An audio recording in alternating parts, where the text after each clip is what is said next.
আসসালামু আলাইকুম ওয়া রাহমাতুল্লাহি ওয়া বারাকাতুহু। জিরো আওয়ার টিভি 24 নিউজ থেকে সবাইকে আন্তরিক শুভেচ্ছা ও অভিনন্দন। রক্ত দিয়ে যেই ফ্যাসিবাদ বিদায় করেছি, প্রয়োজনে আবার রক্তের সাগর প্রবাহিত হবে, বাংলার মাটিতে ফ্যাসিবাদ ফিরে আসবে না। গণভোটের ব্যাপারে সকল দল একমত, তাহলে তারিখ নিয়ে এই বায়নাবাজি কেন?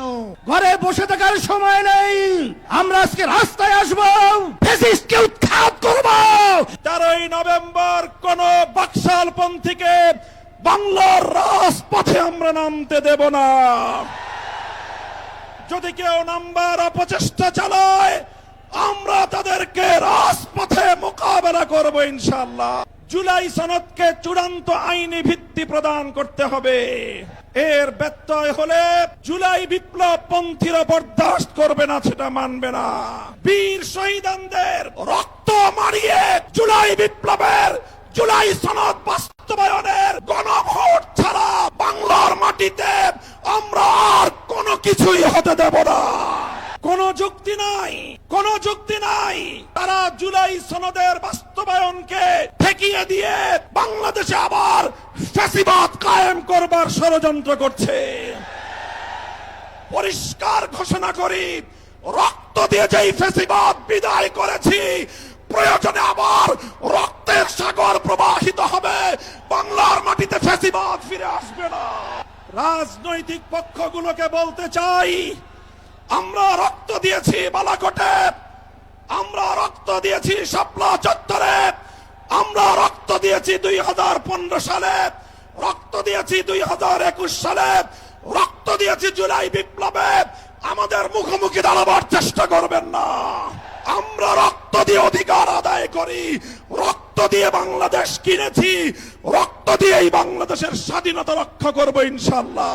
সরকার যদি জনগণের শান্তিপ্রিয় ভাষা বুঝতে ব্যর্থ হয়, 8 দলীয় নেতৃবৃন্দের শান্তিপ্রিয় ভাষা বুঝতে ব্যর্থ হয়, যেই ভাষায় বললে সরকার বুঝবে, আমরা সেই ভাষাই প্রয়োগ করব, সেই কর্মসূচি ঘোষণা করব ইনশাআল্লাহ।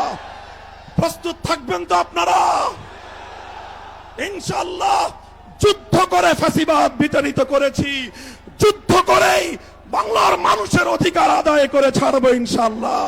26-এর নির্বাচন দেখতে হলে আগে জুলাই বিপ্লবের স্বীকৃতি লাগবে,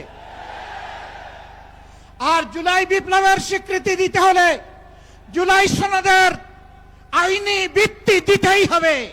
এই আইনি ভিত্তি ছাড়া কোনো নির্বাচন অনুষ্ঠান হওয়ার কোনো সম্ভাবনা নেই। কখন হবে এই আইনি ভিত্তির গুড়াপত্তন? এদেশের মুক্তিকামী মানুষের কথা একটাই, জাতীয় সংসদ নির্বাচনের আগে গণভোট অনুষ্ঠিত হতে হবে। আপনারা জাতীয় নির্বাচন করবেন কোন আইনের ভিত্তিতে?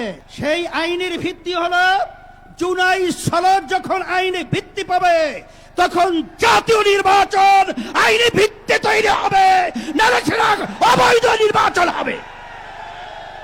আমি বাংলাদেশের সর্বশ্রেণীর ছাত্র জনতা, আলেম ওলামা, হাফেজ সহ সবাইকে উদাত্ত আহ্বান জানিয়েছিলাম যে এখন আমাদের ঘরে বসে থাকার সুযোগ নেই, ঘরে বসে থাকার সময় নেই, আমরা আজকে রাস্তায় আসবো, ফ্যাসিস্টকে উৎখাত করব, বাংলার জমিন থেকে কাঁটাতারের উপরে নিক্ষেপ করব। হয়েছে তাই, বাংলাদেশ মুক্ত হয়েছে। সেই হিসাবে আজকে আমরা দেখেছি 2 শ্রেণীর মানুষ এখন 2 মেরুতে অবস্থান করছে।